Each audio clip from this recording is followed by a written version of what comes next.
Duncan and Vanessa, nice to see you both. How are you? You well? No, really good. Good to be here. Always. Good. Thank you, Duncan. Duncan, to you first, actually. So the government has hold of these prescriptions on puberty blockers, calling it a precautionary approach while they wait for more evidence. Do you support this or not? No, I don't.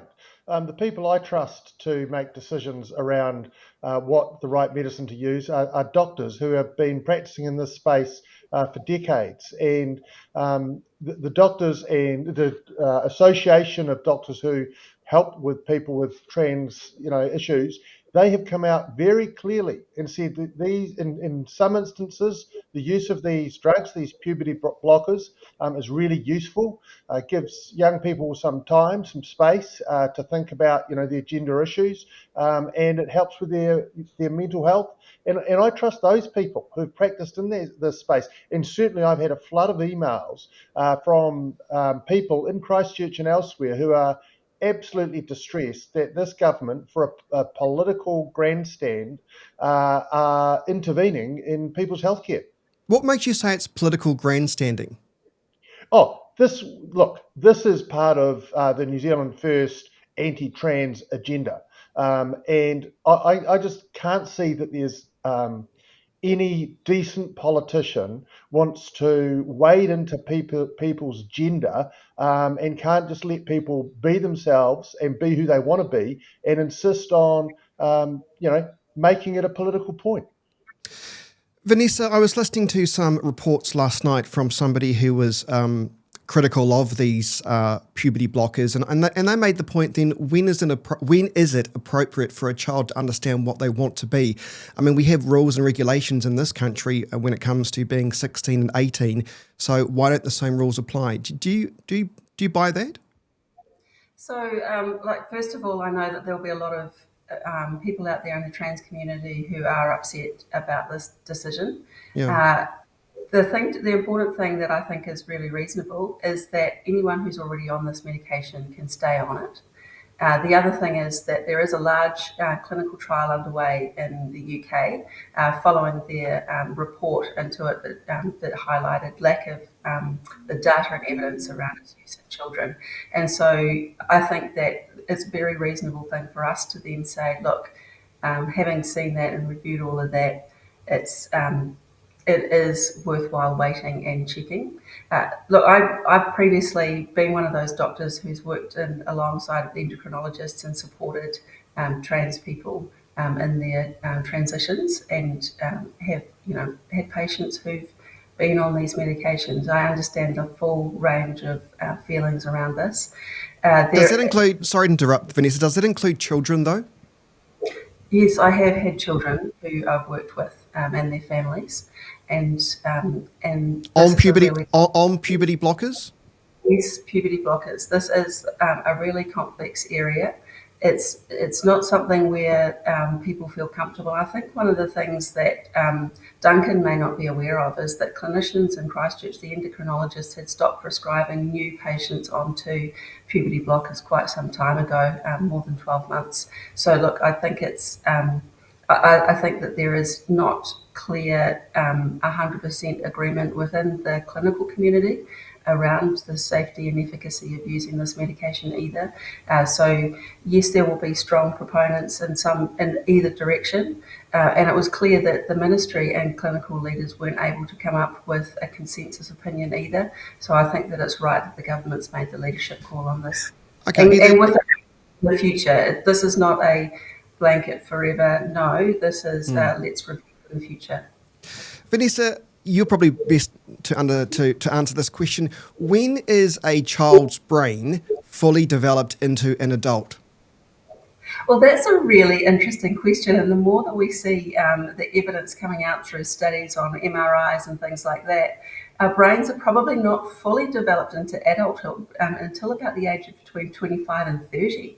So there's still a lot that's going on. We've got the convention for many things at the age of 18, and societally we've accepted that. So yeah, it's a really interesting question, and some would contend that some never actually Yeah. make it.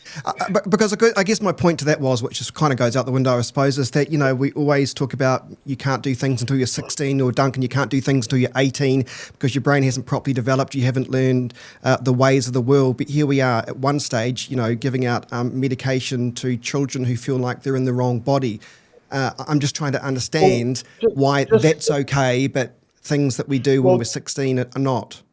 Vanessa would know this, and I respect her experience as a general practitioner, and interested to hear that she's used puberty blockers. But when you're treating children, one of the issues is consent, right?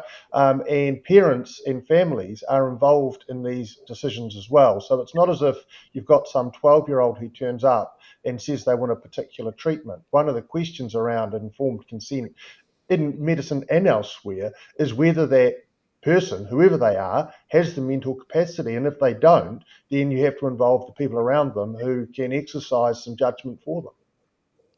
I want to move on to this Aero report. Sort of good news for once. Nice to have some good news, and that is it's reported clearer learning gains, better behaviour, less bullying since phones were removed from classrooms.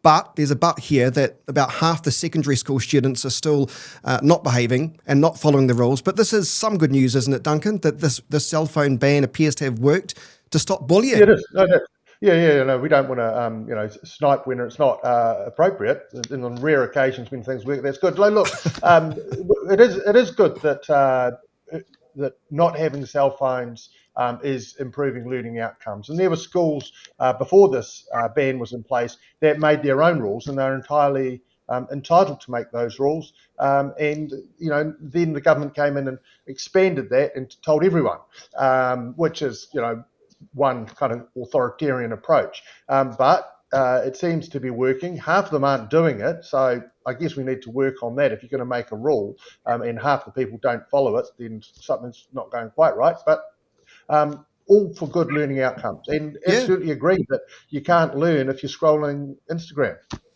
Yeah, I know. And this blimmin' phone. Vanessa, thoughts? This is good news, right? I feel like I need to introduce a cell phone ban on myself. I get sick of it, especially when I Yeah, accidentally left my laptop on the top of my bonnet about the day before the civil state of emergency, and then it kind of fell off on the southern motorway, and I had to use my cell phone for the next 2 weeks to do news. It was awful. Thought my life was over. Yeah, look, cell phones and especially things like social media and that scrolling is really addictive and distracting. And Yes. all of us adults who are afflicted with that understand how distracting it is. And look, even if only half the time they've stopped doing it, it's obviously making an impact. So I think, even the fact that half of them are completely sticking to the rules is good news, and the rest of them, I'd say, have made a significant reduction in the time that they are on their phones. So, Uh, look, I think it's been a really great success and brilliant outcomes. yeah. Are either of you on TikTok, by the way? No, I'm not on Absolutely. TikTok. Yeah, man. I'm on TikTok. You can follow me, Chris. Okay, I'm well, lost too many. I often go down deep dives at about 2 o'clock in the morning in bed watching, seeing if Britney Spears is still alive, and then I go further down these rabbit holes. Then after that, I might go to Air Crash Investigation and start watching Air Crash Investigation episodes, which are now fully available on TikTok. Usually before I go away on holiday, which is cool. Need to move on. The council's paid $1.36 million to this Ngāi subsidiary. Really, it's a consulting agency over the past 3 years. The council refuses to release the breakdown of costs, saying it's commercially sensitive. But I call BS on that because they've released other information before on other different companies that arguably could be seen as being commercially sensitive. Duncan, are they just scared about a potential backlash here? Well, I had a look at the company, and it seems to engage in a perfectly legitimate. I don't think Yeah, there's it any does. question Yep, that I've what looked they at it do too. is It looks fine. So let's professional. It's not be nice. clear about that. Sure. They do even environmental consulting and even the Yeah. harpo engagement and stuff like that. All very good. But yeah, I tend to your point of view that if you're going to spend public money in any given contract, you should at least be able to point to what services are delivered. So if there's EV engagement on this river refurbish, river restoration, good, Yeah. let's hear about it. If there's some environmental advice on something else that's being done, good, let's hear about it. Yeah, I should absolutely. think that I should think you should be able, I imagine you could simply ask for the reports they provided, because there must be reports out there, right? Yeah, there are. And I think Phil Major says too, nothing wrong with releasing these reports. It's not bad news. But once again, doesn't it just show, though, Vanessa, this sort of culture of secrecy? The more the council says no, the more people question, well, why not? Uh, Look, it's, this is up to the council, but in many ways, what I think it highlights is the complexity of the RMA and dealing with consenting processes and working that all out. It's an absolute schmozzle. That's a And pivot. Yeah. well, the RMA is, and look, I agree about the transparency. I agree that we want to be able to see and should be able to see, but again, I think the underlying problem is all of the complexity that we're dealing with in the system. I want to move on to the latest polls, giving the government a record low performance rating, 3.9 out of 10. And 2/3 of New Zealanders, Vanessa, say the country's on the wrong track. I mean, arguably some have suggested to me the National Party's on a death spiral now. No matter what they'll do, it's going to be hard to lift themselves out of this. You would agree with that, wouldn't you, of course, Vanessa? Nice one. I like that. Look, Give it on there. How about that? I mean, it's really pretty bad. It's pretty bad, and I don't want you to say, well, it's the last Labor government's COVID spending. Come on, now that you had enough of that. Now, Of course, that's not what we want to see, and of course, we're concerned about how people are feeling out there. I just to really acknowledge that it's a hard time. I think that there are causes and reasons for optimism, and look, we've got to keep working and doing our best that we can, and that's what I've got to focus on, is looking after my electorate and doing my job here, and we'll keep on doing that as well as we can. Duncan, I can't help but think, though, when I'm at a local cafe, which isn't every day, of course, but, well, sometimes it is actually, they are always chocker, and I'm talking about not just actually my local cafe, cafes around the city in different demographics, and I think to myself when I walk in, wow, no cash-strapped Christchurch here. To be honest with you, sometimes I go to places and they're absolutely heaving, and I think, well, where's the cost of living crisis? Is this being manufactured or what? And perceptions, something. Well, Christchurch is actually in. We're really lucky, and so lucky to be the MP for Christchurch Central, because it is going off, and the Christchurch economy has not suffered. House prices as well are held up better in Christchurch than almost anywhere else in the country, and that's because the savage cuts that the government has brought in haven't cut as deeply in Christchurch because we don't have a massive public service. And all of the unemployment, most of that unemployment is young people, Māori people, Pacifica people, and a lot of that's happening in Auckland. So if you go down the main Queen Street in Auckland, there's plenty of for lease signs down there. But look, the government, people don't trust the government to make things better. If we look at joblessness, it's gone up. If we look at food prices, they've still gone up. If we look at homelessness, it's gone up. So, they've come in and said we're going to fix this stuff. They haven't fixed it. And as you say, they can't simply point to us 2 years ago because they've had plenty of time to do it.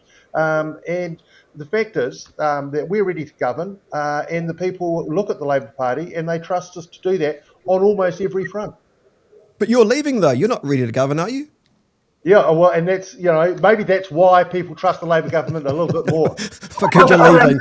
Oh, Duncan, that's awful. And seriously, though, Vanessa, and it probably doesn't help, too, that Winston Peters is saying he's going to, scrap David Seymour's bills as well. I mean, that kind of, that leads to a sense of instability for the current coalition government, doesn't it? I think that things are probably playing out exactly as people would predict in terms of how Winston and both him and David Seymour will be over the next 12 months. Yeah, what's the deal with those guys? Somebody said to me before, somebody high up in Labor said to me that they don't get on, those two. What's the gossip there, Duncan? Is that true? They're not really friends of each other? You don't see them having a coffee and... They've had a long history of animosity, right? And, for political power, they shook hands 2 years ago. But you've now got Winston Peters, who last week said that the national government hasn't fixed the economy and doesn't know what they're doing, directly criticising the Prime Minister. Now he's voted, last week for a bill, and this week he's saying, oh, I agree with the Labor Party, we should repeal it. So, if we put a bill in, and I may well do that, hopefully he'll stick his hand up and say, yeah, good on you. Let's get rid of this ridiculous regulatory standards board that we created last week. It's outrageous. It's chaotic. And also, there's been a couple of Twitter tweets that he's done where he's kind of had a few snipes at Christopher Luxon. You noticed that? Yeah. Well, the we tweet, Yes. which was actually a legitimate observation, that there Christopher Luxon was going, I've done this and I've done that in the foreign affairs space. And Winston's like, hello, you've got a Minister of Foreign Affairs who's a coalition partner. How about a bit of recognition? So I don't think it's just, Winston and Seymour who hate each other. I don't think there's any love lost with Luxon either. We could always discuss the Māori Party, but I don't want to discuss them. I'm sick of them. Just finally, probably the biggest thing on my mind, I cannot believe, is today Black Friday, because I've been getting so many emails from so many retailers over the past month. I just assumed that Black Friday was several Fridays ago, but I understand, is it today? So do I need to avoid the roads today? Are you two going to get involved in Black Friday? God, no, I want less shit, not more shit. Yeah. And I'm just thinking, I'd rather actually pay more for the comfort of less people than line outside to get the latest something with hordes of people. Vanessa, you got into the Black Friday sales? To be honest, it's one of those things I slightly resent the over-Americanization of our society. This is coming after Thanksgiving. That's what Black Friday is going to be after. And to be honest, I have no interest in things like Halloween or anything either. I'm one of those old codgers, so I'm not really that excited about it. I pull the curtains when the kids come over too. Oh. And make scary noises on my and make scary noises on my cell phone that it goes over to the speaker outside the house. All right, we'll leave it there. Have a lovely weekend, you two. Labour's Duncan Webb and Nationals Vanessa Wienick. Nice to speak with you both. Ka kite anō.